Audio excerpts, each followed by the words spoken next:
South Africa's prisons have always mirrored the country's most turbulent eras: apartheid repression, political upheavals, and the violent undercurrents that defined its streets. Behind the high concrete walls and electrified fences, stories of desperation, resistance, and ingenuity have played out, many forgotten, some erased, and a few so audacious that they changed the course of history. For decades, the country's prison system has been a paradox. Built to contain the most dangerous and the most defiant, yet constantly outwitted by those who refuse to accept confinement. From the earliest days of Robben Island's political cells to the modern digital monitoring of CMAX, the story of South African incarceration has always had a shadow narrative, the story of escape. Each breakout tells more than a tale of physical flight. It exposes flaws in authority, corruption within the ranks, and a deep, almost primal yearning for freedom. Some escapes were meticulously engineered, involving weeks of calculation and smuggled tools. Others were acts of sheer panic, desperate bids by men with nothing left to lose. But one thing unites them all. They remind South Africans that even the strongest walls can crumble before human will. Among these tales, the 1979 Pretoria Central Prison escape stands out not just for its success, but for what it symbolized. It wasn't a gang of thieves or murderers slipping through a crack in the system. It was political prisoners, men condemned for opposing apartheid, outthinking one of the world's most brutal security machines. Case 1. The Pretoria Central Prison Breakout, 1979. By late 1979, South Africa was deep in the throes of apartheid. The Pretoria Central Prison, officially known as the Maximum Security Section, was the regime's pride, a fortress within the capital city, designed to hold those the government feared most: spies, activists, and political dissidents. Among the inmates were Tim Jenkin, Stephen Lee, and Alex Mumbaris, three men whose only crime was distributing banned political pamphlets and aiding the African National Congress, ANC. They were considered terrorists by the state, but to many South Africans, they were freedom fighters. Their cells were small, concrete cubes, cold in winter, suffocating in summer. Guards searched daily, always on edge about sabotage or contraband. The prison's layout was engineered for control, a system of multiple gates, locked passages, and layers of surveillance. Escape, everyone believed, was impossible. But Jenkin, a quietly analytical man with a background in electronics, refused to accept that. From his first weeks inside, he studied every door, every guard's routine, every pattern of sound and movement. The thought grew into obsession. If men built this prison, men could break it. Using scraps of paper and bits of wire smuggled from the workshop, Jenkin began building crude lock replicas in secret. His cell became a hidden laboratory. At night, while others slept, he tested small hand-carved keys on makeshift locks fashioned from soap and tin. His ingenuity bordered on madness. He was reconstructing the security of Pretoria's most secure prison entirely from memory. Lee, his close friend and fellow inmate, became his partner in the plan. They studied the guards' behavior, which officers grew lax at night, who swapped shifts, who lingered near doors too long. Every detail mattered. Jenkin even counted the seconds between key turns, noting the rhythm of the locks. After 6 months of experimentation, Jenkin crafted a working prototype, a key that could open one of the inner doors. It was a small victory, but a monumental breakthrough. If one door could be opened, others could too. Over the following year, they secretly produced 39 replica keys using smuggled materials, aluminum wire, bits of metal, and smoothed-down toothbrush handles. The plan wasn't to overpower guards or dig a tunnel like in old war movies. It was far riskier. They would unlock each gate, 9 in total, one by one, in the dead of night and walk out. On December 11, 1979, after more than a year of preparation, the men were ready. Mumbaris joined them, expanding their group to 3. At 10 p.m., as lights went out and guards settled into routine patrols, Jenkin inserted the first handmade key into the inner cell door. It turned smoothly, a whisper of metal on metal. The sound was deafening in his mind, but no one stirred. The men moved quickly, timing every step to the guards' distant movements. They reached the second door it too opened. Beyond it was the heart of the prison's security system, the corridor of steel gates that connected cell blocks to the administration wing. For 3 tense hours, they crept through passage after passage. At one point, a guard appeared suddenly at the end of a corridor. They froze. The man lit a cigarette, glanced their way, then turned and disappeared into the darkness. The trio resumed, pulse pounding. At 3 a.m., they reached the final gate leading to the outer yard. The key jammed. Panic surged. Jenkin forced himself to breathe, applied gentle pressure, and it clicked. The door opened onto freedom. Beyond the yard, a small section of wall separated them from the outside world. They scaled it using makeshift tools, a wooden plank, and a length of rope. By dawn, they were gone. The escape sent shockwaves through South Africa's security establishment. The apartheid regime had been humiliated. 3 prisoners had walked out of one of its most secure facilities without violence or detection. An international manhunt was launched, but by then, Jenkin and Lee had crossed into neighboring countries with the help of underground networks. Their story became a symbol of defiance. Newspapers across Europe and Africa hailed it as a masterclass in courage and intellect. To the apartheid state, it was an embarrassment of historic proportions. Jenkin and Lee eventually resurfaced in London, where they continued working with the ANC in exile. Mumbaris reunited with his family in France. Decades later, their escape would be immortalized in the 2018 film Escape from Pretoria, starring Daniel Radcliffe as Jenkin, a fitting tribute to one of the boldest jailbreaks in modern history. Yet beyond the dramatization, the real story remained more profound. It wasn't just about clever lockpicking or daring courage. It was about conviction, the belief that freedom was worth any risk, even the risk of death. The Pretoria Central escape revealed that even in one of the world's most oppressive systems, the human spirit could outthink and outlast brute power. It exposed the illusion of control and inspired countless others imprisoned for their beliefs. As Tim Jenkin later wrote in his memoir, prison walls aren't just made of concrete and steel, they're made of fear, and fear is something you can learn to break. The event didn't topple apartheid, but it cracked its facade, showing the world that resistance couldn't be contained behind bars. Case 2, the Pretoria Local Prison Escape 1979, Pretoria, 1979.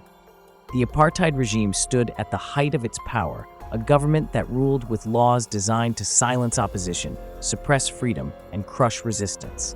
Among the many prisons scattered across South Africa, one stood as a fortress for those deemed too dangerous to be kept anywhere else. Pretoria Local Prison, a maximum security facility meant for white political prisoners, men whose only crime was fighting the system. Inside its cold, concrete walls, Tim Jenkin, Stephen Lee, and Alex Mumbaris spent their days under constant surveillance. They were not violent criminals. They were members of the underground African National Congress, ANC, network printers and couriers of forbidden literature, men who believed the apartheid system could be fought through truth, education, and persistence. Jenkin, a white South African from Cape Town, had grown up privileged but restless. He saw injustice everywhere. Black South Africans forced into separate schools, segregated buses, and brutalized for speaking out. By the mid-1970s, he had joined the ANC in exile, training in London before returning to South Africa to distribute political pamphlets, the kind that carried words instead of weapons. In 1978, he and Lee were caught.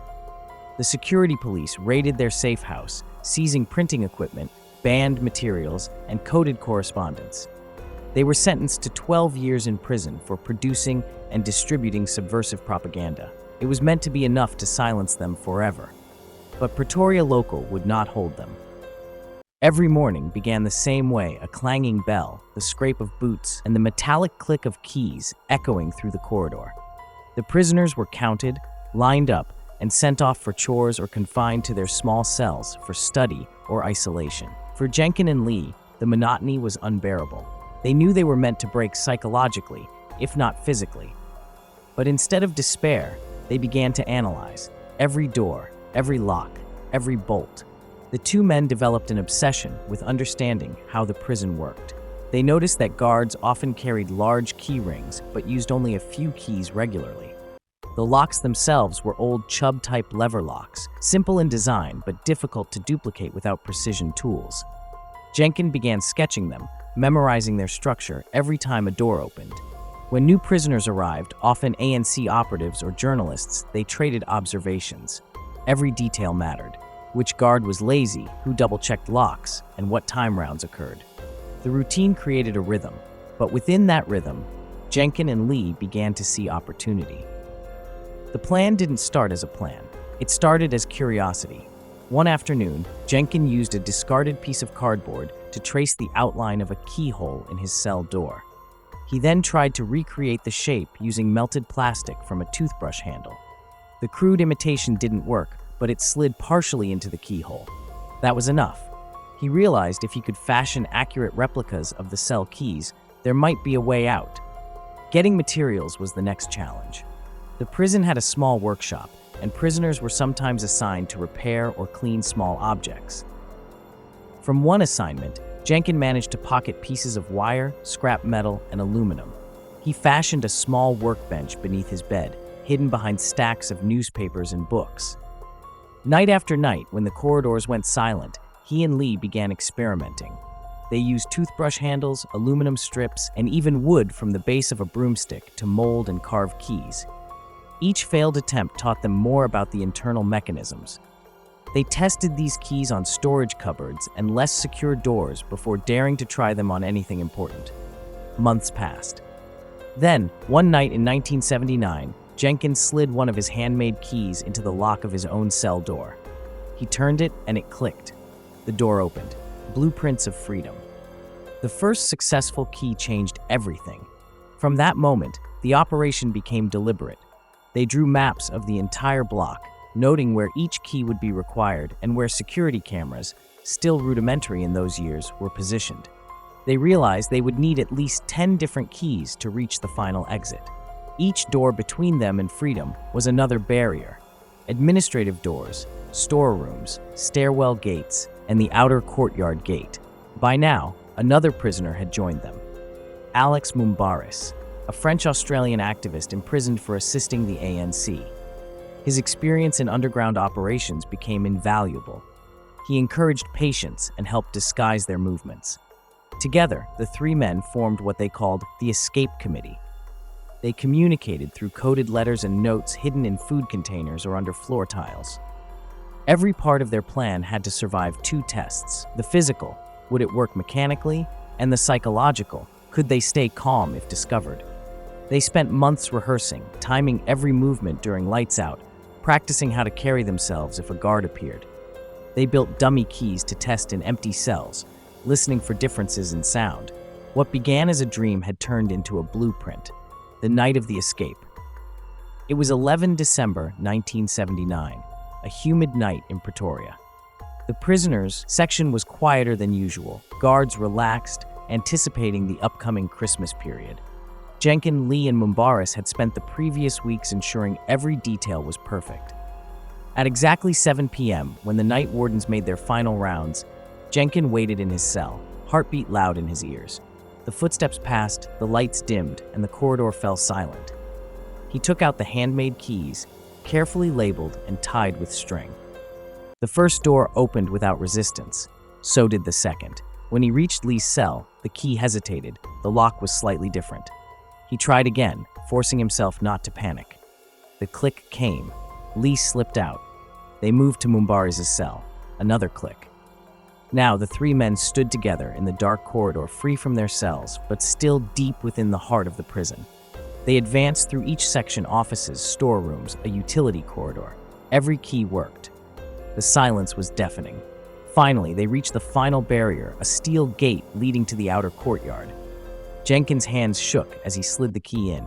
The lock turned stiffly. He forced it, expecting alarms or footsteps, but nothing came.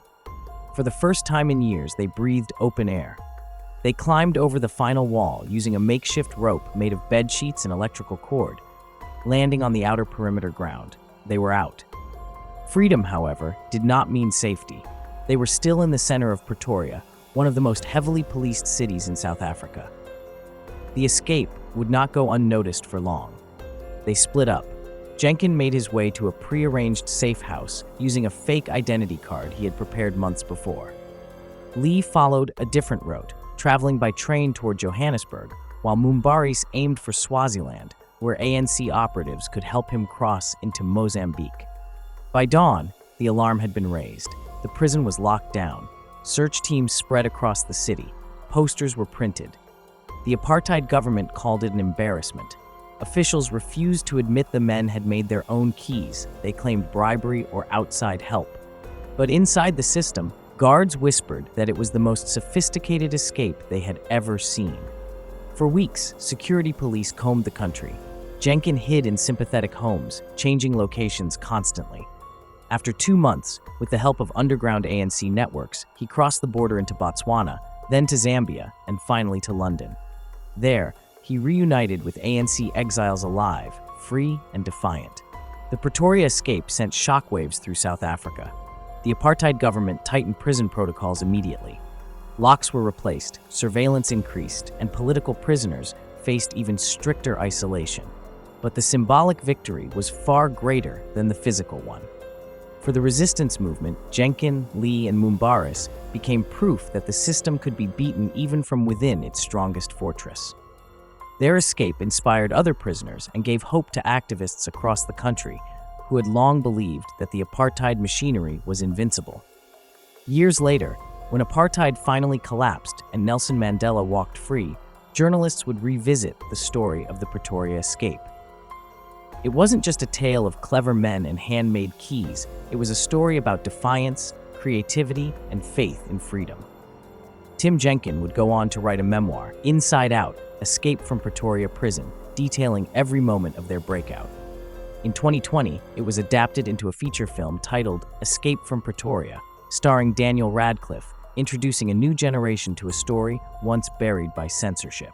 Yet, even beyond the film, the reality of what happened that December night in 1979 remains one of South Africa's most astonishing real-life prison breaks, an act of rebellion carved not with weapons, but with wit, courage, and the unyielding belief that freedom was worth any risk. Case 3.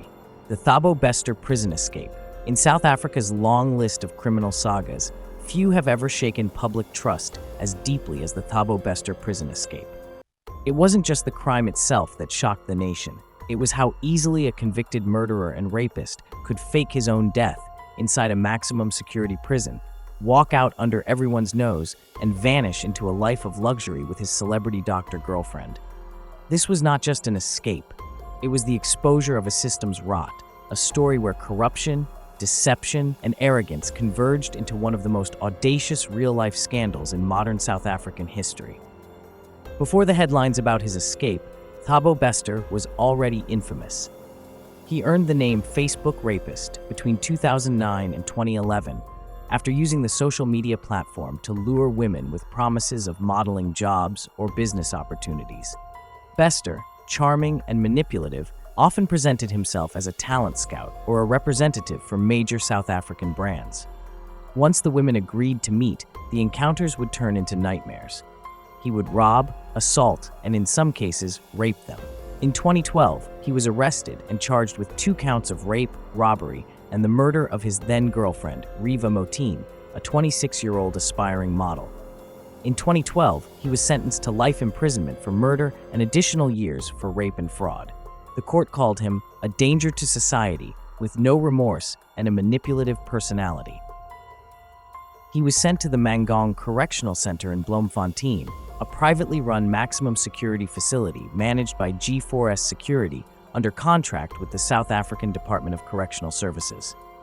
Mangaung was supposed to be escape-proof, but Thabo Bester would soon prove that there is no wall high enough when power, money, and corruption begin to collaborate. For most inmates, life in Mangaung was monotonous, locked routines, strict schedules, limited contact. But Bester quickly found ways to bend the system. Inmates later testified that Bester lived unlike any other prisoner. He had multiple cell phones, special meals, and even access to a laptop. He ran what appeared to be a media company called 21st Century Media, right from inside the prison, pretending to be a legitimate businessman. He even held a public virtual event in 2018, where he appeared via video call on a big screen, using a fake identity, Tom Motsepe. Few realized he was speaking from a cell. Rumors began to spread among inmates and staff that Bester had connections inside and outside the prison. Some said guards brought him food from restaurants. Others whispered that female staff visited his cell for private meetings. G4S management denied everything, but those rumors would later become the threads that unraveled one of the country's biggest criminal scandals. It was the night of May 3, 2022, when everything changed. Just before dawn, around 3:20 a.m., flames erupted inside Cell 35, Block C, Thabo Bester's cell. Guards responded to the alarm. The cell was engulfed in fire, smoke thick and suffocating. By the time firefighters managed to put it out, a charred body was found inside the cell. The corpse was burnt beyond recognition. Next to it lay charred remnants of clothing and a handwritten suicide note. G4S immediately reported that Thabo Bester had died by self-immolation, setting himself on fire after lighting his mattress. Within hours, the Department of Correctional Services issued a public statement confirming his death. His remains were taken to a state mortuary in Bloemfontein. The story seemed closed. South Africans barely blinked. After all, a convicted killer dying in prison was hardly a headline. But something about the official explanation didn't sit right. A few weeks after the incident, whispers started spreading both among prison staff and investigative journalists. The body recovered from Cell 35 was reportedly shorter than Bester's recorded height. Its teeth didn't match his dental records. Even the DNA test results seemed suspiciously inconclusive. Families of missing persons from the area began contacting journalists, wondering whether the body of Thabo Bester could in fact belong to one of their relatives. Still, G4S stood by their report. Thabo Bester was dead, case closed. But in late 2022, the Ground Up news organization, a small but respected South African investigative outlet, began digging deeper. Reporters obtained photographs of the burnt cell, witness statements, and internal prison documents. The details didn't add up. In November 2022, Ground Up published the first of many explosive reports suggesting that the man who died in Cell 35 was not Thabo Bester. The investigation revealed that the post-mortem report described the deceased as having blunt force trauma to the head before the fire. In other words, the person had been murdered before being set on fire. Ground Up's report concluded, it appears Thabo Bester may have escaped from prison. The authorities initially dismissed the claim as speculation, but inside the corridors of power, panic was setting in. In March 2023, nearly a year after the supposed death, the truth could no longer be buried. Police confirmed that DNA tests conducted by the National Forensic Laboratory did not match Thabo Bester's mother. The charred body in Cell 35 belonged to someone else. It was official. Thabo Bester had not died in prison, he had escaped. By then, he had been gone for 10 months. The public reaction was explosive. How could a maximum security prisoner have pulled off such a deception? Who helped him? And how many officials were involved in the cover-up? The Great Deception unfolds. As investigators retraced his final days in prison, a picture of corruption emerged. According to internal G4S reports, a vehicle from a funeral company entered the prison premises hours before the fire, allegedly to collect a body before any death had been officially declared. Several guards on duty were found to have tampered with surveillance footage. Cameras that normally ran 24/7 mysteriously malfunctioned during the crucial hours of the escape. Later, testimony revealed that the body found in Cell 35 was smuggled into the prison, possibly the corpse of a man who had died in a hospital days earlier. The body was placed in Bester's cell, the fire was started, and Bester slipped out disguised in a G4S uniform. From there, he was believed to have left the prison in one of the contractor vehicles that exited during the chaos. While police scrambled to confirm the escape, Dr. Nandifa Magudumana, a celebrity aesthetics doctor based in Johannesburg, came under scrutiny. She was known for her glamorous lifestyle luxury cars, designer clothes, and high-profile clientele. On social media, she was the image of success, but investigators discovered she had quietly closed her medical practice and vanished from public view soon after Bester's supposed death. As more evidence surfaced, it became clear. She wasn't just his girlfriend, she was his accomplice. Dr. Nandifa had claimed the charred body from the morgue shortly after the fire, saying she was Bester's customary wife. She arranged for it to be stored in a private funeral home and later tried to have it cremated before authorities intervened. Once the body was exposed as a fake, she and Bester had already fled the country.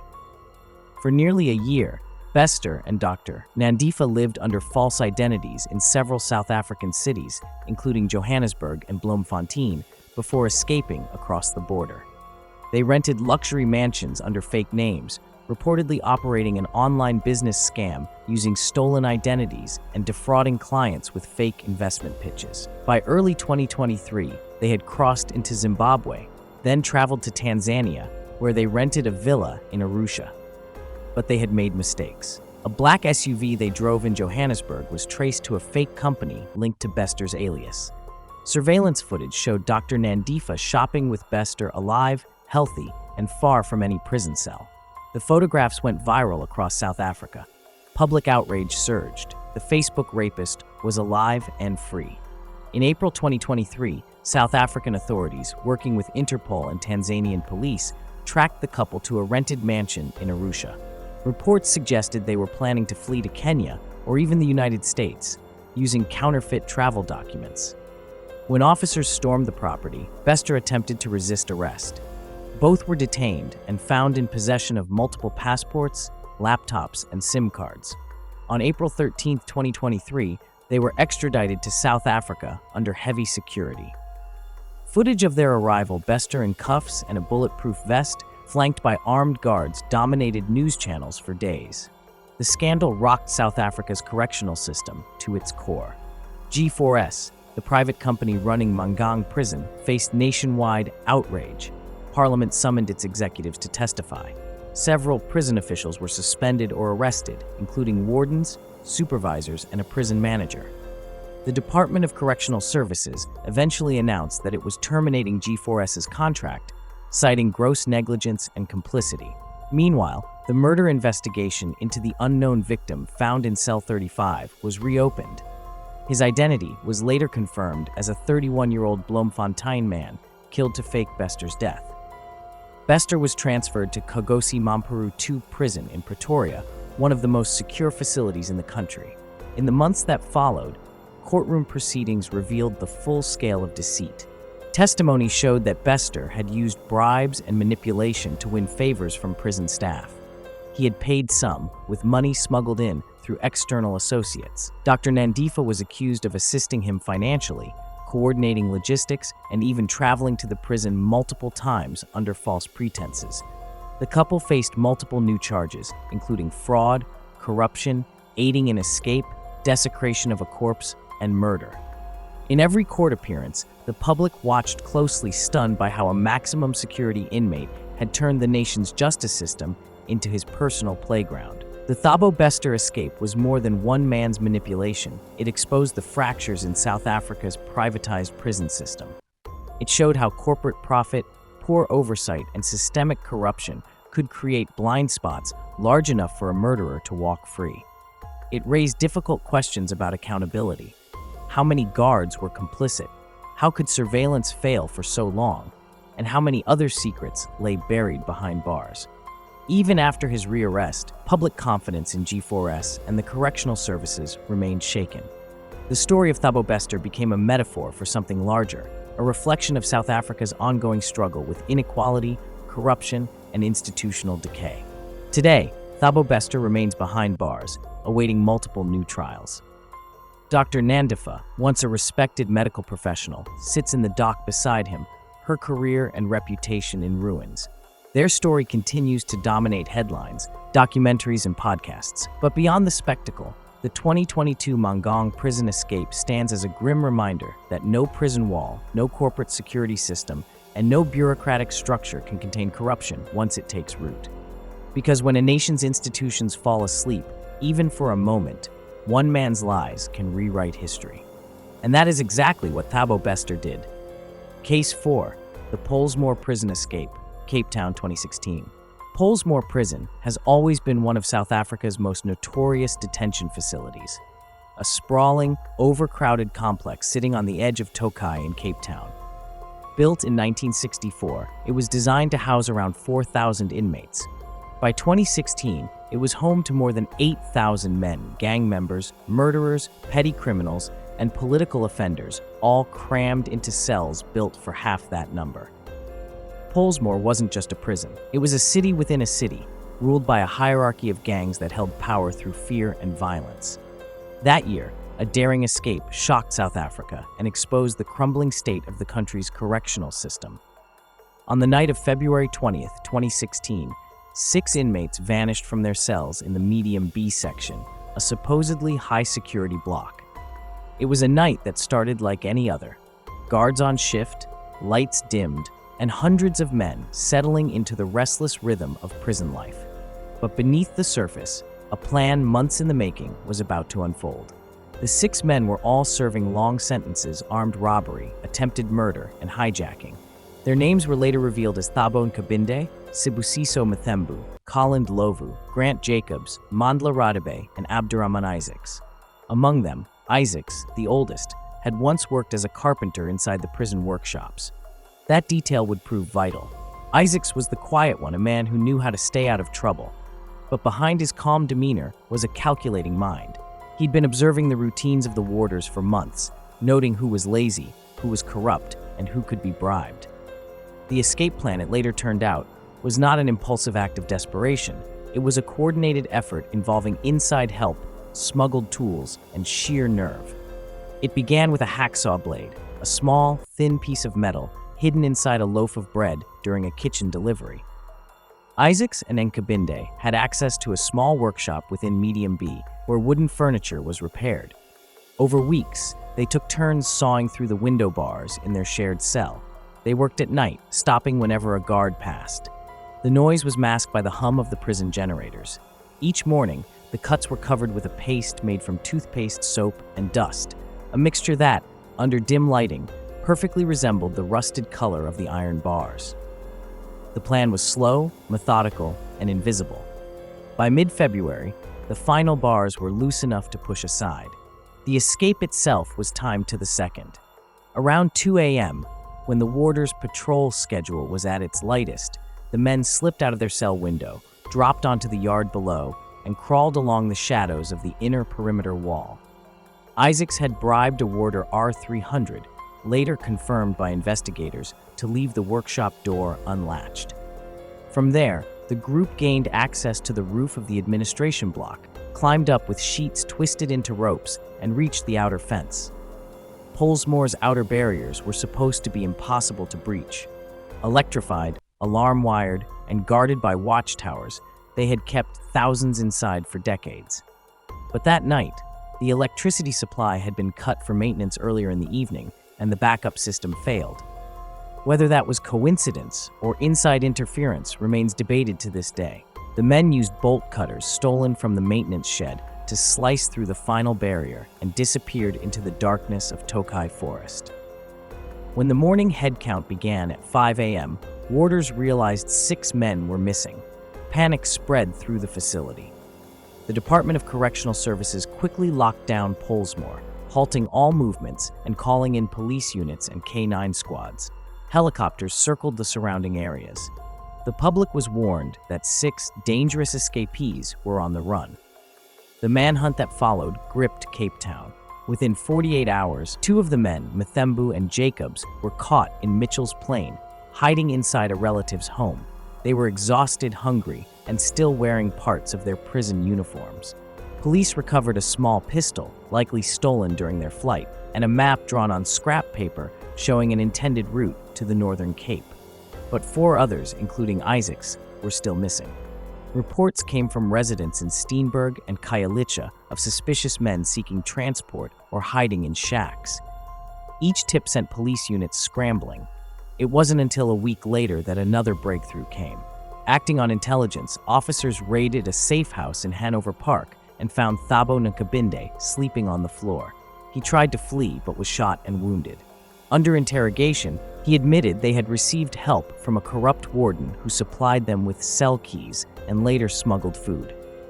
That warden was arrested 2 days later. The last 2 fugitives, Isaacs and Radebe, managed to evade capture for almost a month. They reportedly traveled by taxi through the Western Cape, staying 1 step ahead of police. Their freedom ended on March 19th, when they were caught near Beaufort West, attempting to board a truck headed north. The arrest was made possible through a tip from a long-distance driver who recognized their faces from newspaper photos. Back at Pollsmoor, an internal investigation exposed severe lapses in security. Some CCTV cameras had been out of service for months. The night patrol logs showed that officers skipped rounds to nap in the guard room. The maintenance request for the electric fence filed 2 days before the escape had gone unapproved. In short, the system had failed from the inside. The scandal reached Parliament, where opposition leaders demanded accountability. Correctional Services Minister Michael Masutha promised reforms, stating that this incident reflects both individual corruption and structural decay in our prison system. Several officials were suspended, and a renewed focus was placed on reducing overcrowding and upgrading surveillance. Yet for many South Africans, the Pollsmoor escape became symbolic of something deeper, a system collapsing under pressure. Pollsmoor's overcrowding had been criticized for years. A 2015 judicial inspection described the facility as inhumane, with inmates sleeping shoulder to shoulder and living amid disease. The escape, therefore, wasn't just about 6 men slipping through a hole in the fence. It was an indictment of a broken institution where despair and neglect created conditions ripe for rebellion. When Isaacs later stood trial for the escape, he told the court something that struck a chord across the country. "I didn't escape because I wanted to be free. I escaped because in there I was already dead." His words became a haunting reminder of life inside Pollsmoor, a place where walls don't just confine the body, but also crush the mind. The case closed quietly months later. Most of the escapees received additional sentences. The bribed warden, too, was convicted and dismissed. But whispers persisted among inmates and activists alike that for every escape uncovered, there were others never reported. In a system as stretched and secretive as South Africa's prisons, many believe that more men have slipped away in silence, their names lost to bureaucratic shadows. In the years since, Pollsmoor has undergone several upgrades, more cameras, better lighting, and reinforced barriers. But even today, the memory of that February night lingers. It was proof that even the strongest walls cannot contain the will of those desperate enough to risk everything. Because in Pollsmoor, as in many prisons across South Africa, the line between survival and escape is often just one broken bar away. Case 5, the Great Pretoria Prison Break, 2007. In the heart of Pretoria, behind layers of reinforced steel, electric fences, and guard towers, stands one of South Africa's most fortified correctional facilities, Great Prison, officially known as the Maximum Security Unit of Pretoria Central. Designed to hold the country's most dangerous criminals, it was supposed to be impenetrable, a place where no one could slip through, no matter how clever or desperate. But in December 2007, that illusion shattered. 3 inmates, all classified as high-risk offenders, pulled off one of the most audacious escapes in modern South African prison history. Their story would reveal not only bold ingenuity, but also the rot eating away at the very system meant to contain them. The escapees were George Gaddafi Moyo, Willem Pieterse, and Mandla Mnguni. Each man came from a different world, but together they shared one thing: a refusal to die behind bars. Moyo was serving a life sentence for armed robbery and attempted murder. A former taxi operator from Soweto, he had already earned a reputation inside as a man who never accepted defeat. Pieterse, the youngest, was a white-collar criminal, a former technician convicted for a string of burglaries involving security companies. His mechanical skills were unmatched, and his knowledge of electrical systems was what drew Moyo to him. Mnguni, meanwhile, was a hardened ex-gang enforcer, feared even among fellow inmates. He had spent years in and out of prison and understood both the psychology of warders and the secret economy that kept prisons running: cigarettes, cash, and favors. Their paths crossed in early 2007 when they were all moved to adjacent cells in the eastern block of Great.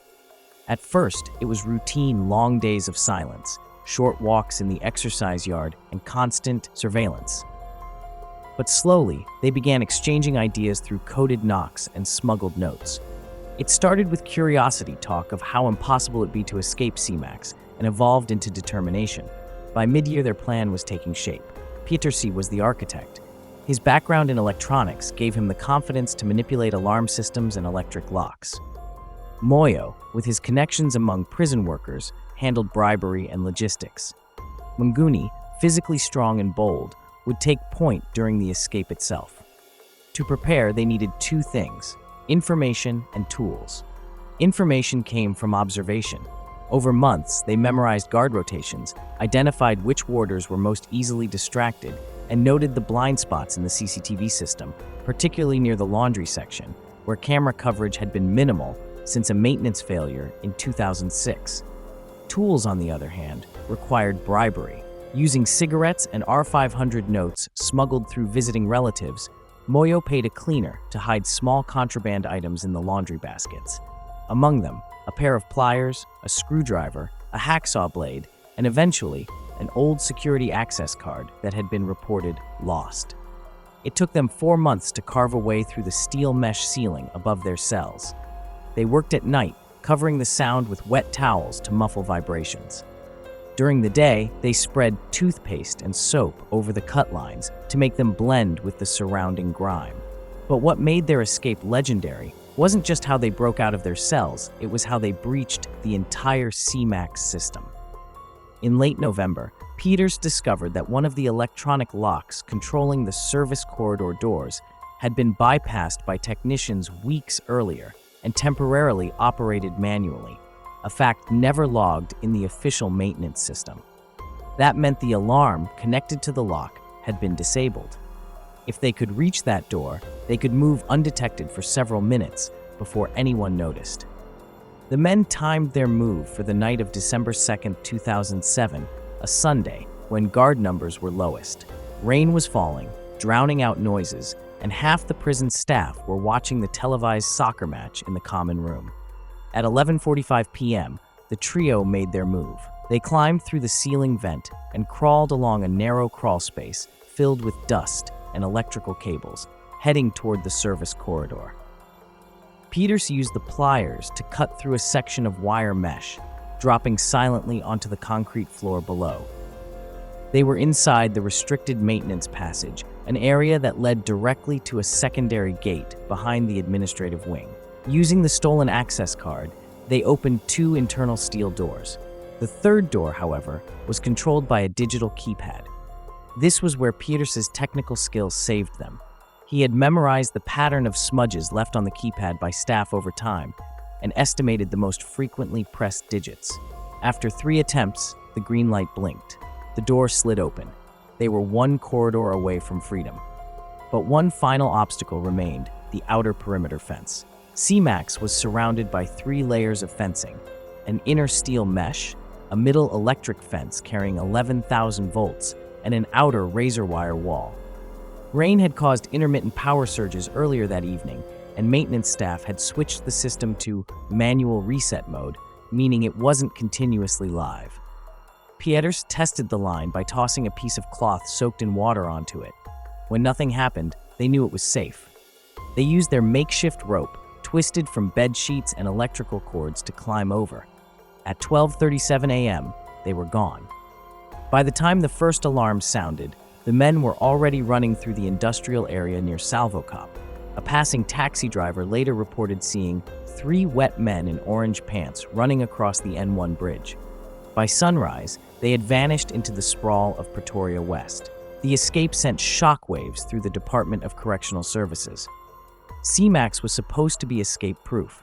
Now, the unthinkable had happened. A nationwide manhunt began immediately. Roadblocks were set up along major highways, and the men's photos were splashed across newspapers. Police raided hostels, truck depots, and informal settlements. 4 days later, Peters was caught first. He was found hiding in a friend's flat in Sunnyside, exhausted and half-starved. He didn't resist arrest. When interrogated, he reportedly told officers it wasn't about running forever, it was about proving it could be done. A week later, Mnguni was captured in Atteridgeville, where he had been hiding with relatives. He was armed, but surrendered peacefully. Moyo, the mastermind, remained free the longest. He was finally arrested after 18 days on the run in Johannesburg during a random vehicle search. He was traveling under a false name. Their recapture did not end the scandal. Investigations exposed serious corruption within CMAX. 2 warders were arrested for supplying tools and providing false headcount reports. One supervisor admitted under oath that he had accepted R2000s to ignore strange noises coming from the inmates section during the nights leading up to the escape. An internal audit later found that 5 security cameras near the escape route had been non-functional for months. The electric fence system had no automatic monitoring backup. The lost access card Pieterse used had never been properly deactivated. The Minister of Correctional Services at the time, Nonkonde Balfour, called the incident a national embarrassment. Parliament launched an inquiry describing the facility as a fortress run on complacency. But beyond the outrage, the story also revealed something deeper, the dangerous intersection of human ingenuity and institutional decay. Experts later analyzed the escape in academic papers, calling it a case study in layered system failure. One criminologist from the University of Pretoria summarized it this way: CMAX was built to contain people, not to understand them. When you underestimate human desperation, concrete and steel are not enough. Inside the prison, life changed drastically after the escape. Movement protocols were tightened, warders were rotated more frequently, a new electronic access system with biometric verification replaced the old card-based one. For inmates, privileges were slashed. Night counts increased from 2 to 5. Moyo, Pieterse, and Manguni were sentenced to additional years for the escape. But even as they returned to confinement, they had left a permanent mark. They had shown that even the most fortified prison could be undone not by brute force, but by patience, intelligence, and opportunity.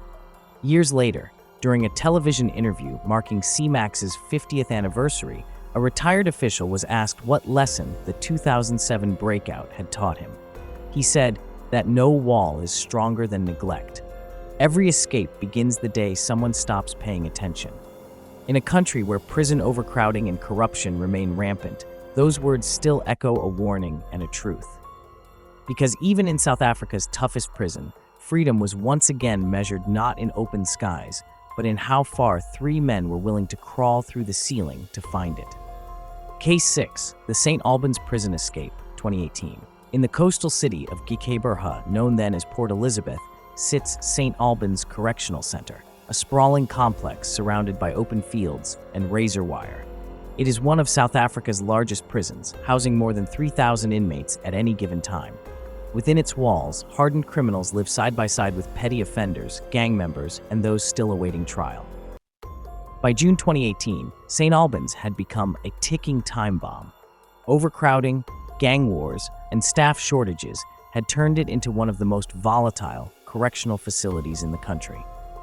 For the men inside, life was governed not by law, but by survival, and by the unwritten codes of the 28s and 26s gangs that dominated the prison system.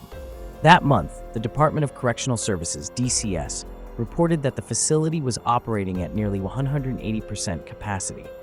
Cells meant for 20 inmates held 40. Food rations were stretched thin, and fights broke out almost daily. Warders were overworked, morale was collapsing, and bribes were commonplace. In this pressure cooker, 3 inmates decided that life behind bars was no longer an option. Their names were Thando Geba, Sifo spokesman Kibisa, and Luyanda, Killer Mzimba. Each had a reputation. Geba was serving time for armed robbery and possession of illegal firearms. Known for his quiet intelligence, he worked in the prison's maintenance section, a privilege that gave him access to tools and restricted areas. Mkibisa, a repeat offender, was a member of the 28's gang and acted as an enforcer in his block. Mzimba was the youngest, only 26, but already notorious for his violent temper and knack for manipulation. Their plan began forming in late May 2018, sparked by a single opportunity: a broken door in the administration block that led to a maintenance tunnel beneath the facility. The door, reported damaged weeks earlier, had been temporarily fixed with wire and a padlock, no alarm, no sensor. To most inmates, it was nothing. To Geba, it was a weakness. He studied the routines carefully. Every morning, around 8 a.m., the corridor near the door was filled with staff moving between workshops. By 9:30, the flow slowed down, leaving a quiet gap before lunch. It was during that window, he realized, they could move unnoticed. Over the next 2 weeks, Gukuba quietly gathered materials. Using his access as a maintenance worker, he smuggled small saw blades, wire cutters, and a discarded prison uniform from the laundry. The other two helped secure bribed cigarettes and R200 notes for guards willing to forget certain checks. On June 17, 2018, they made their first test. During morning duties, Keba slipped into the tunnel entrance and confirmed that it connected to the perimeter drainage system, a network of narrow pipes and maintenance shafts leading to a stormwater outlet beyond the outer fence. The tunnel was dark, foul, and partially collapsed, but it was a way out. They spent the next few days preparing. To avoid suspicion, they spread out their movements, one in the kitchen, one in the workshop, one in the yard. At night, they whispered over the sound of radios, memorizing routes. By the time dawn broke on June 25, 2018, everything was in place. That morning, Keba signed out of his cell block under the pretext of plumbing repair. Mungibisa followed shortly after, using his status in the gang to distract a warder with false intel about a planned fight in another section. Mzimba, assigned to cleaning duty, brought a sack of rags to cover their noise. At 9:40 a.m., the corridor fell silent. They broke the padlock, slipped through the door, and vanished underground. The tunnel was barely wide enough to crawl through. It smelled of sewage and rot, and parts were submerged in water. They moved in near darkness, using a small torch stolen from the maintenance shed. The air was thick and hard to breathe. For nearly an hour, they wriggled and clawed their way forward, scraping their hands on broken concrete and rusted rebar. By 10:30, they reached the drainage outlet, a steel grate sealed with bolts. It was their final barrier. Using the saw blades, they loosened 2 bolts before the handle of one blade snapped. For 15 tense minutes, they took turns hammering the remaining bolts with a metal pipe until the grate finally gave way. They emerged behind a cluster of thorn bushes outside the prison's southern perimeter, covered in mud, reeking of sewage but free. It took more than 2 hours for guards to realize they were missing. The initial assumption was that the men had joined another work detail. When the 1 p.m. head count exposed the truth, panic rippled through the facility. Within hours, the South African Police Service, SAPS, had set up roadblocks along the R75 and nearby townships. Helicopters circled overhead. By evening, the escape was national news.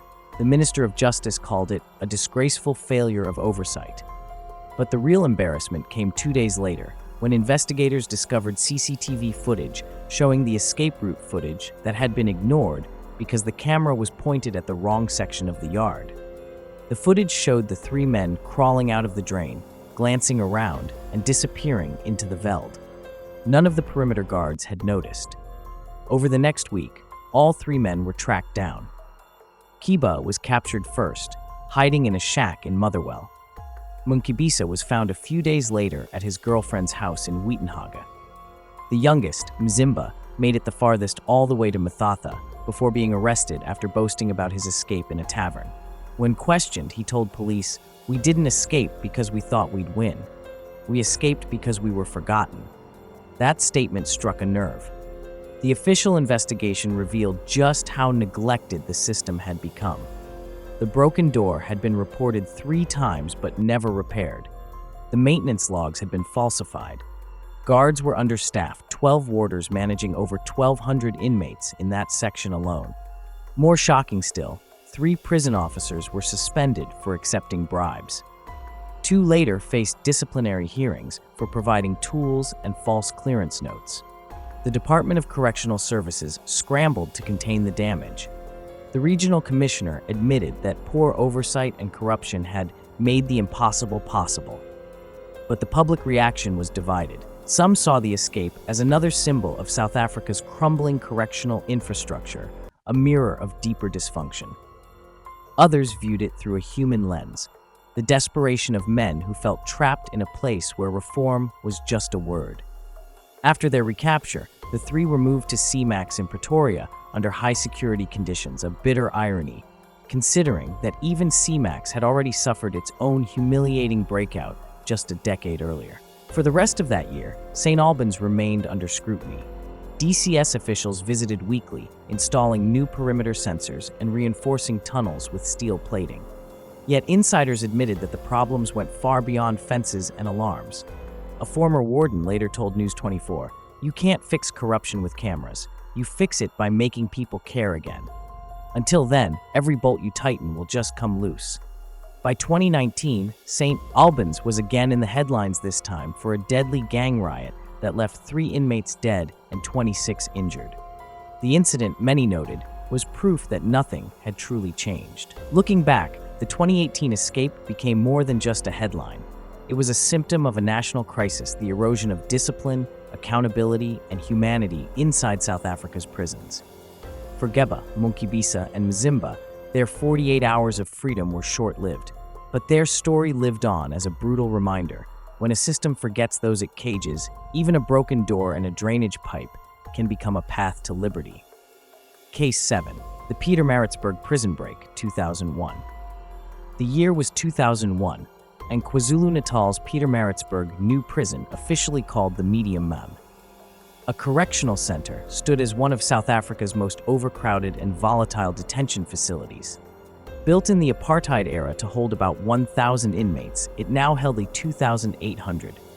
Within its walls, tensions ran high, as criminal empires were built not with guns, but with razor blades, contraband phones, and influence. It was a place that even warders feared, a place where the gangs, not the guards, dictated the rhythm of life. Among those locked inside were men serving life sentences for murder, hijacking, and organized crime. Some were awaiting appeals. Others had resigned themselves to dying behind bars. But one group of inmates refused to accept that fate, and their audacious escape would become one of the most infamous prison breakouts in South African history. At the center of the 2001 escape was Mzwandile Buthelezi, a 34-year-old gang leader and repeat offender from Umlazi. Buthelezi had been in and out of the correctional system for more than a decade, his reputation known throughout the province.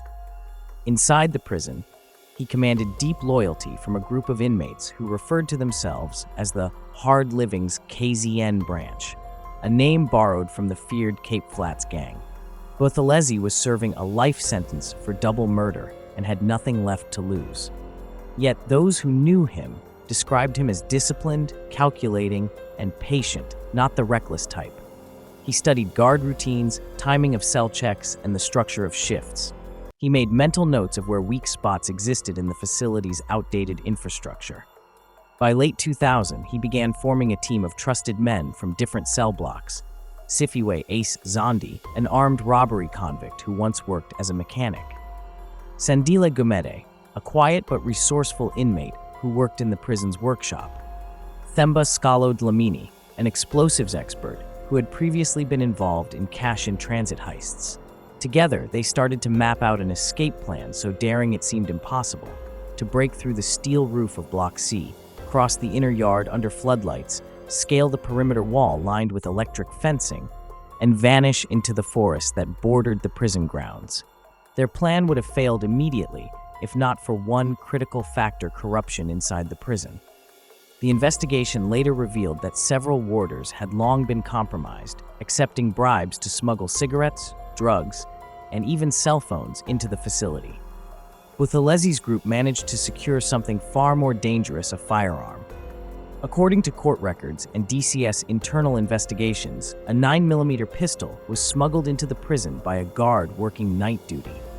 The gun was hidden inside a loaf of bread, exchanged for R5,000 in cash provided by one of the inmates' girlfriends on the outside. That weapon changed everything. The escape was no longer just about stealth, it was about control. Over the next few months, the inmates used their contacts to gather metal files, wire cutters, and a small blowtorch head used in maintenance work. These tools were hidden inside a drain in the exercise yard, covered with a sheet of newspaper and cement dust. Every night, when the warders switched off the main corridor lights, Buthelezi and his men worked on loosening the bolts securing the steel roof plates above their cells. The noise was masked by the clanging of pipes and the hum of the generator. By February 2001, their preparations were complete. It happened on Sunday, February 18th, 2001, a quiet night shift, when most warders were focused on paperwork and patrols had been reduced to half strength due to staffing shortages. At around 10:30 p.m., the men made their move. Gumedi climbed onto a bunk and pushed the loosened steel sheet upward, creating a gap wide enough for a man to squeeze through. One by one, they crawled into the cavity above, carrying with them a rope made from torn bed sheets. They moved silently across the rafters toward the outer wall, where the blowtorch head was used to weaken a ventilation grill. Once the final bolt gave way, the first inmate dropped to the ground outside the building, landing in the inner courtyard. The others followed, their shadows merging with the darkness. The next barrier was the perimeter wall, 6 meters high, lined with 3 layers of barbed wire and an electric fence carrying 11,000 volts. Buthelezzi's gang had anticipated this. During their work detail in the maintenance unit weeks earlier, they had sabotaged part of the electric fence's grounding wire, effectively rendering a 2-meter section inactive. Using a smuggled spanner, Zondi disconnected the wire completely, while Dlamini looped the rope over the wall. Within minutes, all 6 men, Buthelezi, Zondi, Gumeni, and 2 others, identified later as Patrick Spider and Jumalo and Luthando Zulu, were scaling the wall under the cover of thick fog. They were almost clear when the first alarm sounded. A warder making rounds noticed movement on the outer fence and raised the alert. Sirens blared across the complex as floodlights swept the yard. One of the inmates slipped and fell, twisting his ankle. In desperation, Buthelezi pulled out the pistol and fired 2 shots into the air, not to kill, but to confuse. The shots triggered chaos inside the prison as other inmates began shouting and banging on their doors. By the time guards reached the perimeter, the men were gone. The following morning, the Minister of Correctional Services confirmed what the press was already reporting. 6 dangerous inmates had escaped from Pietermaritzburg New Prison. A national manhunt was launched, involving SAP's tactical units, K9 trackers, and helicopters scanning the surrounding hills. For days, the city was on edge. Schools in the nearby suburbs of Mbali and Scottsville were advised to tighten security. Police set up checkpoints along the N3 highway, searching vehicles and combing abandoned buildings. Within 72 hours, the first 2 escapees were caught in Kokstad, where they had sought shelter in a relative's home.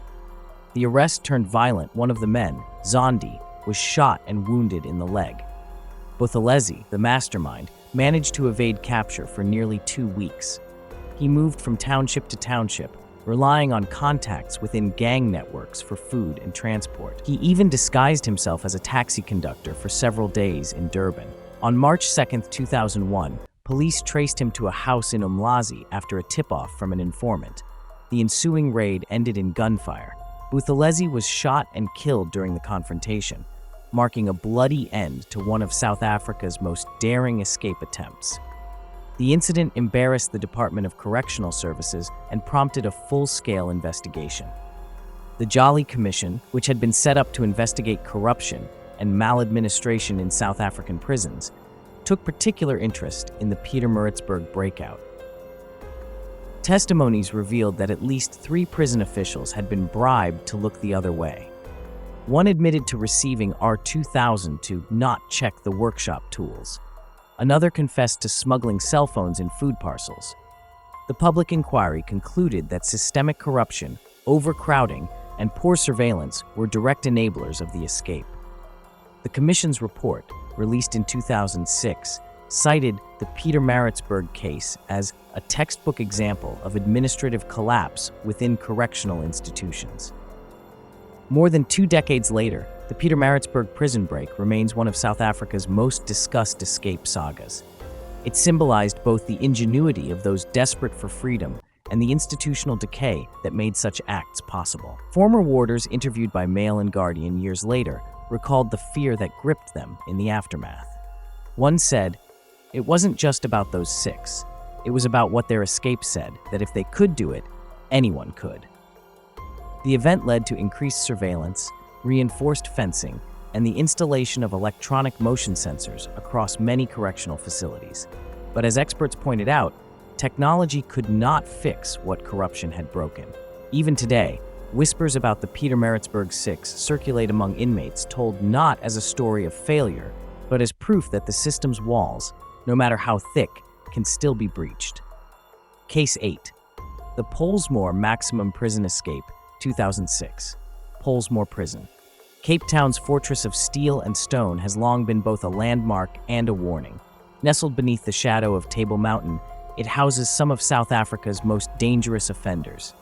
Built in the 1960s to accommodate 3,000 inmates, by 2006 it held nearly 7,000, a sprawling city of men divided by gang affiliation, race, and survival instincts.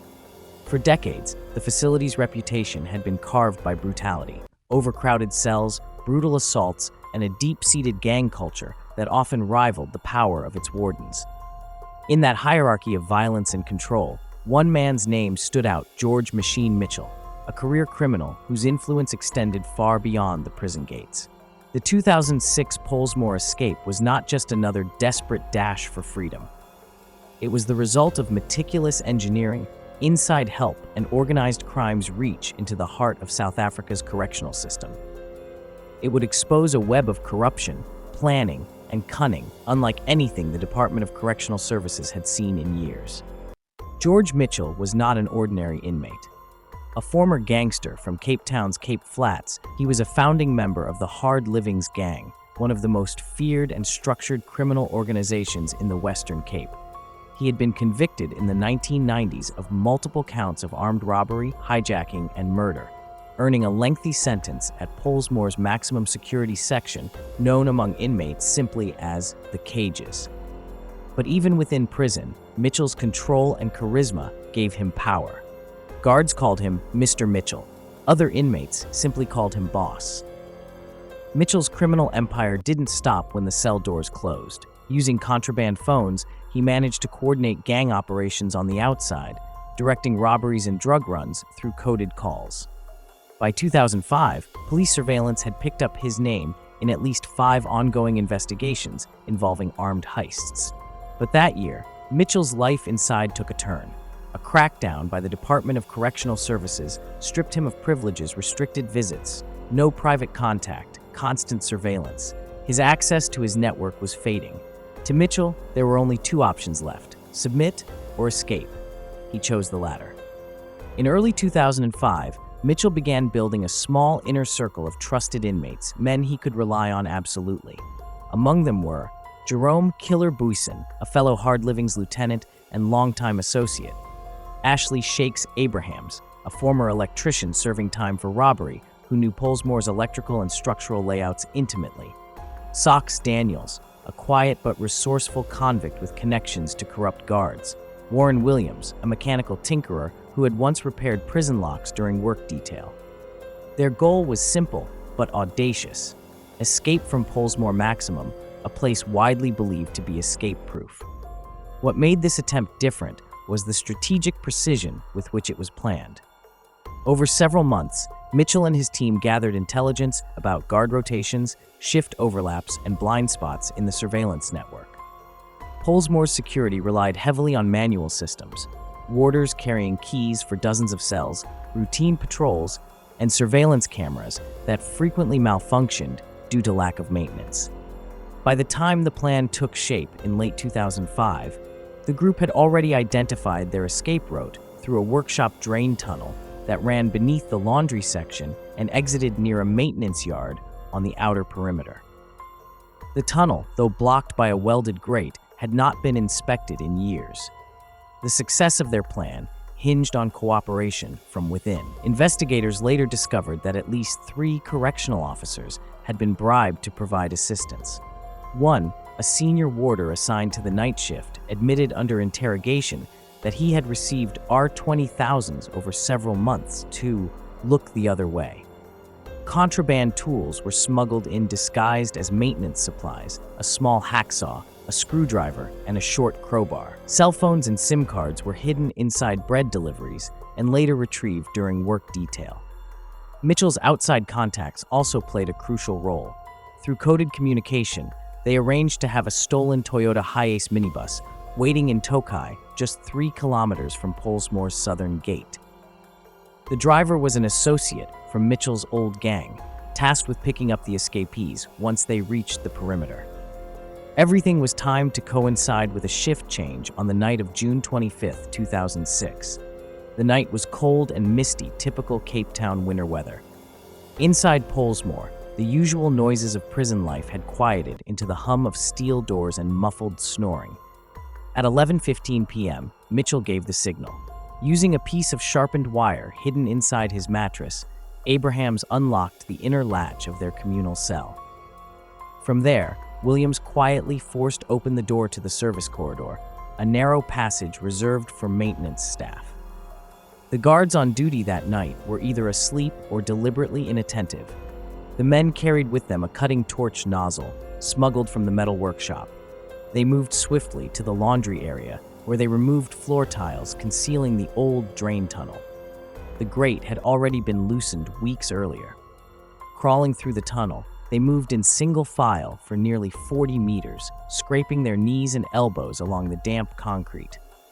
The tunnel was narrow, barely wide enough for a man to fit through, and the air was thick with sewage stench.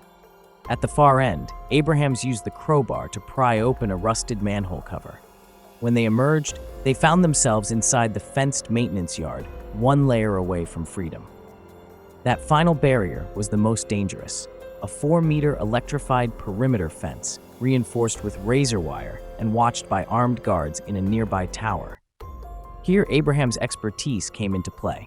He had tampered with a power junction box weeks earlier, creating a manual cutoff that temporarily killed power to the outer fence. He flipped the switch, and the men climbed over. Within minutes, they disappeared into the night. By dawn on June 26, 2006, Pollsmoor officials realized 6 inmates were missing. Panic erupted.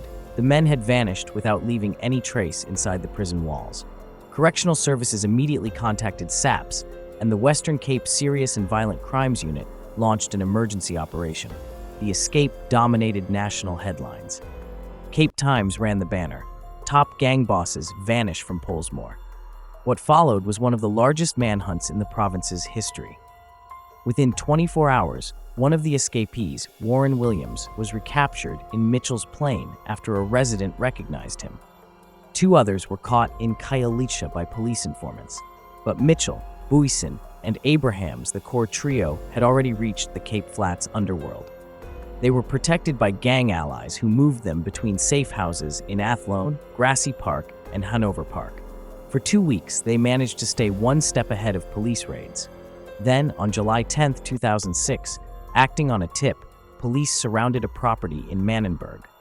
What followed was a tense standoff that lasted several hours. When officers stormed the house, they found Boysen and Abrahams armed and preparing to flee. Mitchell was not there. He had slipped away just hours earlier. He was finally caught 8 days later on July 18th, hiding in a warehouse in Belleville. He surrendered without resistance. The political and public fallout was immediate. Correctional Services Minister Nkande Balfour called the escape an embarrassment of the highest order. A task force was created to investigate internal corruption at Pollsmoor. During hearings, the findings were damning. Security cameras in key corridors had been non-functional for more than a year.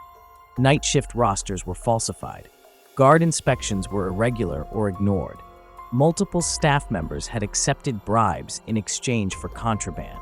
The department suspended 7 warders, and 3 were later convicted for aiding the escape. The Judicial Inspectorate of Prisons, in its 2007 report, described the event as a systemic failure born of neglect and internal rot. The escape was not the work of a single brilliant plan. It was the product of an environment where power, money, and fear had replaced discipline. The Pollsmoor escape reignited debate about the state of South Africa's prison system. Experts pointed out that overcrowding had reached record levels, with more than 180,000 inmates nationwide. Staff shortages, poor pay, and corruption created perfect conditions for organized crime to thrive behind bars. The hard livings in 26 gangs, both rooted in the Cape Flats, had effectively turned parts of Pollsmoor into their operational hubs.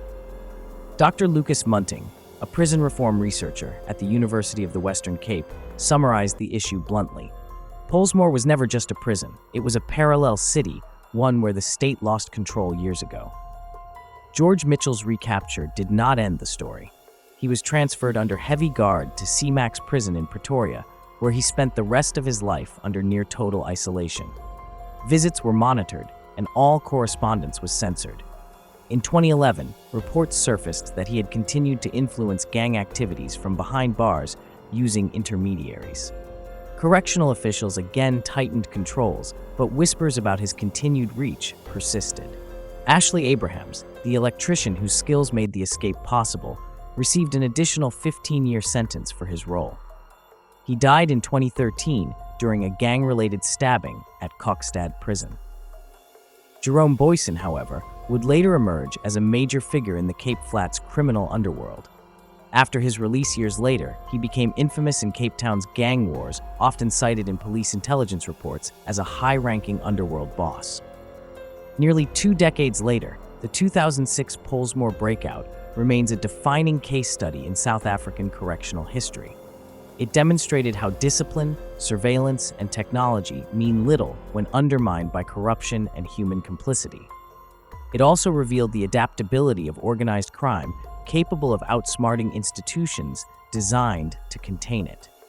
In the words of a former Pollsmoor officer interviewed anonymously by the Sunday Times, those men didn't escape through weakness in the walls. They escaped through weakness in people. The incident prompted sweeping reforms in high-security facilities, including electronic locking systems, CCTV upgrades, and rotation of staff to prevent collusion. Yet, as later escapes proved, corruption continued to find new ways to seep through the cracks. The story of George Machine, Mitchell and the 2006 Pollsmoor escape remains a stark reminder of the thin line between control and collapse and the enduring human will to challenge even the most fortified of walls. Case 9. The Barberton Mass Breakout, 1984. The Barberton Maximum Security Prison, set against the rocky hills of Mpumalanga, has always been a place of paradox. Surrounded by natural beauty, rolling bushveld, and golden grasslands, it remains one of South Africa's most forbidding correctional institutions. Built in 1911, Barberton Prison was initially designed to house offenders working in the surrounding gold mines. By the 1980s, it had become one of the harshest penal environments under the apartheid regime. The facility's purpose was twofold: containment and control. It served as both a detention site for political prisoners and a holding ground for hardened criminals. But in 1984, Barberton would become infamous for a single extraordinary event, a mass breakout involving more than 30 inmates, a daring operation that embarrassed the apartheid security establishment and reshaped prison policy across the country. This was no spontaneous riot. It was a calculated revolt born from oppression, desperation, and the belief that even the strongest walls could not silence the will to be free. To understand the 1984 breakout, one must first understand what Barberton represented in the 1980s. South Africa was at the height of internal unrest. The apartheid government was cracking down on activists, trade unionists, and anyone suspected of political agitation. Prisons like Barberton became overpopulated not only with career criminals, but also with political detainees, many of them from liberation movements like the ANC, PAC, and Black Consciousness Movement. Conditions inside were brutal. Testimonies later recorded by human rights observers described torture, beatings, forced labor, and racial segregation even among inmates. Black prisoners performed the hardest labor, working long hours in the blistering heat, often with inadequate food or medical care. It was in this atmosphere of systemic cruelty that a plan for freedom began to form.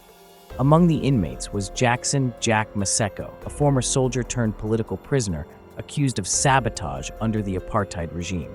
Maseko had been trained in guerrilla tactics before his capture in 1982. At Barberton, he quickly became known as a quiet, disciplined man, respected by other prisoners and feared by guards for his intellect. He was not alone. Sharing his cell block were others with military training or criminal ingenuity, men like Simon Blade Mthembu, a convicted bank robber known for his daring escapes from Johannesburg Central, and Sibusiso Ngwenya, an explosives technician from Swaziland captured during a cross-border mission.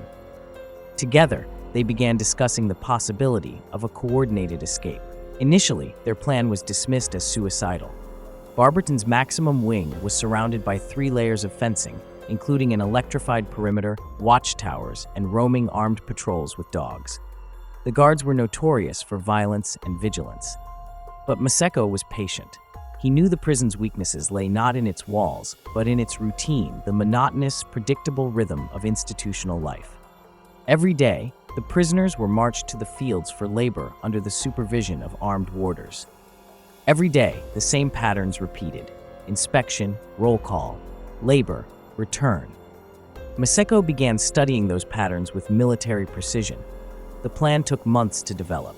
Using smuggled pencils and scraps of paper, Maseko and his inner circle drew maps of the prison's outer perimeter. Through whispered conversations with sympathetic inmates in the maintenance crew, they learned of a stormwater drainage pipe that ran underneath the southern boundary fence, a rarely inspected structure large enough for a man to crawl through. The pipe connected to an external maintenance canal just beyond the prison's agricultural field. The key problem was access.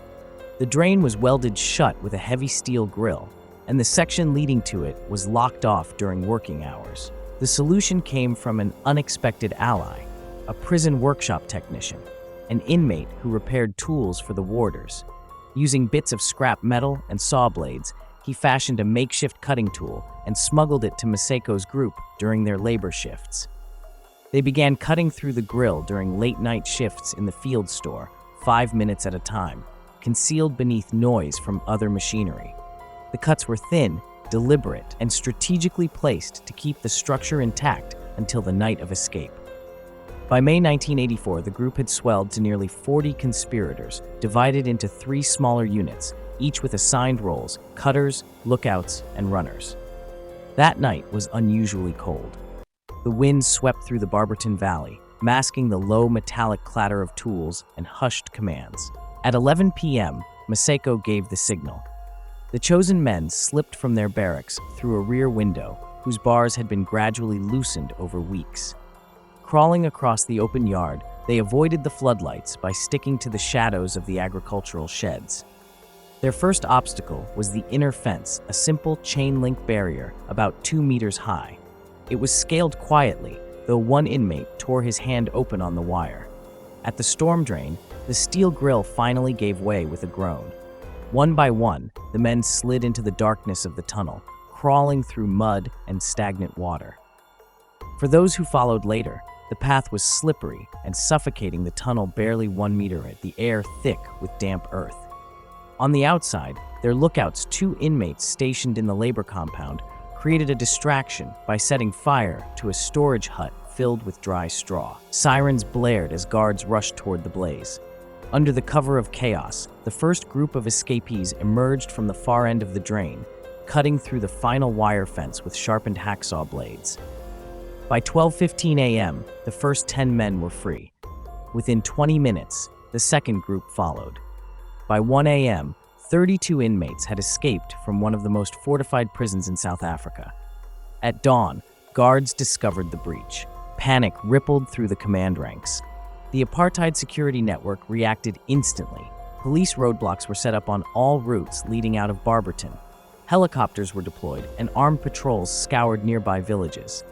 The South African Broadcasting Corporation, SABC, broke the story by midday. 32 prisoners, including dangerous political detainees and violent offenders, escaped from Barberton Maximum. Over the following days, the manhunt intensified. Police offered cash rewards for information. Villagers in the Mpumalanga Lowveld reported sightings of fugitives moving through the bush. The first group, exhausted and disoriented, was captured within 48 hours, but others managed to elude capture for weeks. Maseko's group split into smaller units, heading in different directions, some toward Swaziland, others toward Johannesburg. Several, including Sibusiso Ngwenya, succeeded in crossing the border. Reports from Swaziland's Times of Mbabane suggested that Ngwenya rejoined ANC operatives and continued his political activities until his death in 1988. Maseko, however, was not so lucky. After 12 days on the run, he was cornered by police near Badplaas. He was shot in the leg during the arrest and returned to Barberton under heavy guard. In a later interview with the Weekly Mail, Maseko reportedly said, "We didn't escape to run. We escape to show that even walls built on oppression can crack. The government's embarrassment was immense. Under apartheid, control was everything, especially over political prisoners. The Department of Prisons launched an immediate inquiry led by senior security officers from Pretoria. The findings painted a bleak picture. The facility was understaffed, with night patrols reduced to 2 guards for an entire block. Corruption was rampant, with several warders accepting bribes or neglecting duties. Infrastructure was outdated, and basic maintenance, including drain inspections, had been neglected for years. The official report concluded that the escape was a consequence of procedural negligence, compounded by sabotage from within. Yet, what the state refused to admit publicly was that systemic cruelty and racial injustice had created an environment ripe for revolt. Even among officials, there was quiet acknowledgement that the escape had been driven as much by ideology as desperation. One retired officer, interviewed years later, said, "Those men didn't just want out of Barberton, they wanted out of apartheid." The 1984 Barberton breakout gained international attention. Foreign newspapers like The Guardian and New York Times reported it as a politically charged mass escape in the heart of apartheid South Africa. Human rights organizations used the incident to highlight conditions in South African prisons. Amnesty International's 1985 report cited Barberton as a facility of inhumane overcrowding and abuse. In response, the apartheid government tried to tighten control, expanding surveillance, increasing electrified fencing, and restricting outside contact for political prisoners. But the damage to its reputation was already done. Inside the country, the event became a symbol of defiance. Among liberation movements, it was hailed as proof that even the regime's most secure institutions were vulnerable to resistance. Years later, after democracy, former inmates would speak publicly about the escape at commemorative events, framing it as a moment of courage and unity. Maseko, who was released in 1992, became a community activist in Soweto, advocating for prisoner rights and rehabilitation. Before his death in 2008, he told a journalist, "Barberton was our hell, but in that hell, we proved we could still fight." In the post-apartheid era, the Department of Correctional Services revisited the Barberton case as part of its institutional memory. The 1984 breakout served as a lesson in what happens when oppression replaces order. It forced the state to recognize the need for modernization, accountability, and human rights oversight in prison management. Today, Barberton Prison still stands modernized, equipped with electronic systems, and under democratic oversight. Yet the ghosts of that winter night in 1984 linger. For many South Africans, the Barberton escape remains more than a daring jailbreak. It is a historical marker, a story of men who risked everything, not just for freedom, but for dignity. As former warder Hendrik van Zyl said during a 2004 oral history project, those prisoners didn't break out because they were evil. They broke out because the system itself was broken. Case 10, the Durban 9, the 2020 Westville prison break. In the quiet hours before dawn on February 11, 2020, the sprawling walls of Westville Correctional Center in Durban held their breath. The prison, one of South Africa's largest and most secure, was designed to contain over 4,000 inmates, men convicted of crimes ranging from petty theft to brutal murder. Yet, despite its reputation as a fortress of discipline and razor wire, something extraordinary was about to unfold. An escape so audacious, it would expose cracks in the country's prison system and ignite a national conversation about security, corruption, and desperation behind bars. That morning, 9 inmates vanished from Unit A of the prison. When guards performed their routine 4 a.m. head count, they realized nearly an entire cell had been emptied overnight. Within minutes, alarms blared through the complex, and the sirens that followed were not just mechanical. They carried shock, disbelief, and a familiar dread. Westville had seen escapes before, but never like this. Built during the apartheid era, Westville Correctional Center had long been a symbol of both control and chaos. Overcrowded, underfunded, and perpetually on the brink of unrest, it was a place where discipline often collided with neglect. Reports from the Department of Correctional Services, DCS, had repeatedly warned about staff shortages, outdated infrastructure, and a dangerous imbalance between guards and inmates. By 2020, these warnings had become grim reality. Guards were overworked, surveillance cameras often malfunctioned, and parts of the perimeter fence had not been reinforced for years. It was, in many ways, an accident waiting to happen.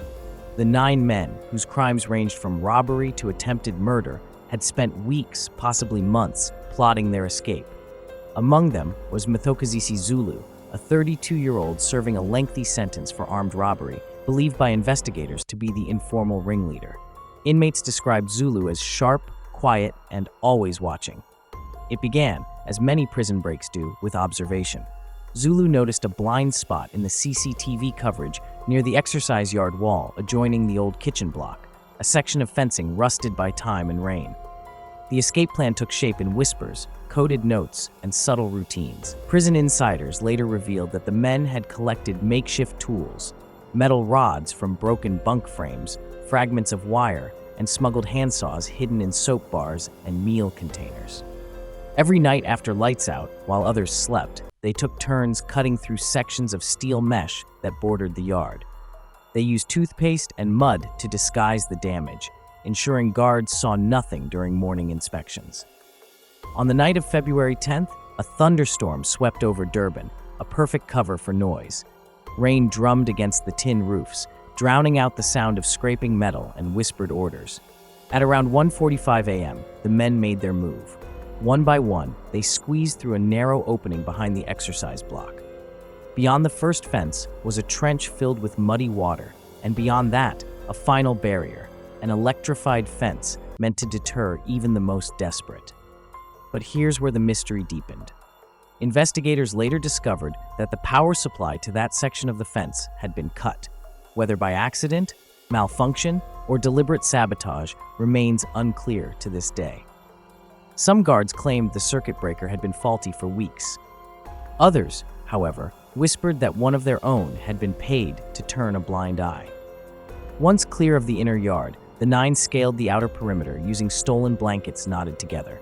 They crossed into a patch of dense bush that bordered the M13 highway, their prison uniforms drenched, torn, and caked in red soil. By the time the first light broke over KwaZulu-Natal, they were gone. At 5:30 a.m., the escape was officially reported. The DCS, SA Peeps, South African Police Service, and local security forces launched an immediate province-wide manhunt. Roadblocks appeared across Durban and neighboring towns, helicopters scanned the green hills, and posters bearing the fugitives' faces were plastered in police stations, petrol stations, and taxi ranks. Then Minister of Justice and Correctional Services Ronald Lamola addressed the press that afternoon, calling the event a serious breach of security. His tone was controlled, but his words carried an undertone of embarrassment. An investigation is underway to determine whether negligence or complicity was involved, he said. For days, Westville was locked down. Guards underwent interrogations, and some were suspended pending inquiry. Meanwhile, whispers spread through the corridors. How could 9 men disappear without a trace? The fugitives didn't stay hidden for long. Within 72 hours, 3 were arrested near KwaMashu after being spotted trying to board a taxi. Another 2 were caught in Umlazi, reportedly after attempting to rob a convenience store for food and clothes. But Mthokazisi Zulu, the alleged mastermind, remained elusive. For nearly a week, police followed leads from Pietermaritzburg to Newcastle, often arriving hours too late. Locals claimed to have seen him begging near truck stops, hiding in sugarcane fields, even traveling with migrant workers heading north. He was finally captured 10 days later in a dramatic midnight raid on a relative's home in Ladysmith. Officers found him lying on a mattress in a back room, exhausted and barefoot, with a small stash of cash and a kitchen knife. His first words to the arresting officer reportedly were, "At least I felt air that wasn't behind a wall." By February 25th, all 9 escapees were back in custody. The relief among officials was overshadowed by the scandal that followed. A DCS internal report leaked to the media confirmed serious lapses in security protocols, broken cameras, non-functional alarms, and possible insider cooperation. 2 prison wardens were suspended, and 1, according to court filings, faced criminal charges for aiding and abetting the escape, though the case later collapsed for lack of evidence. The story dominated headlines for weeks. Newspapers called it the Durban 9, comparing it to the Thabo Bester case that would explode into the news 3 years later. But unlike Bester's cinematic deception, this escape revealed something more mundane, and perhaps more worrying: how vulnerable the system had become to neglect. The Westville escape became a case study in South Africa's correctional crisis. Advocacy groups and opposition MPs cited it as proof of a failing institution.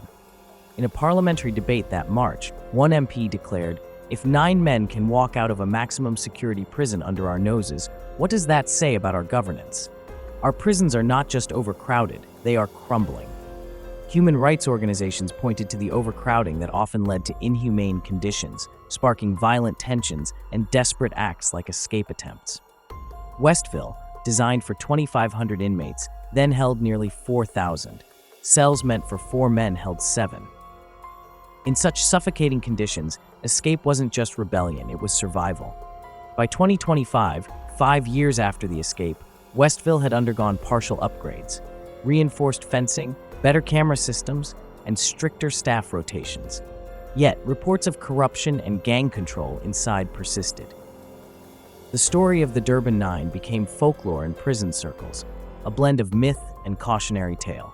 Some inmates spoke of it with admiration, others as a grim reminder of what desperation could drive a man to do.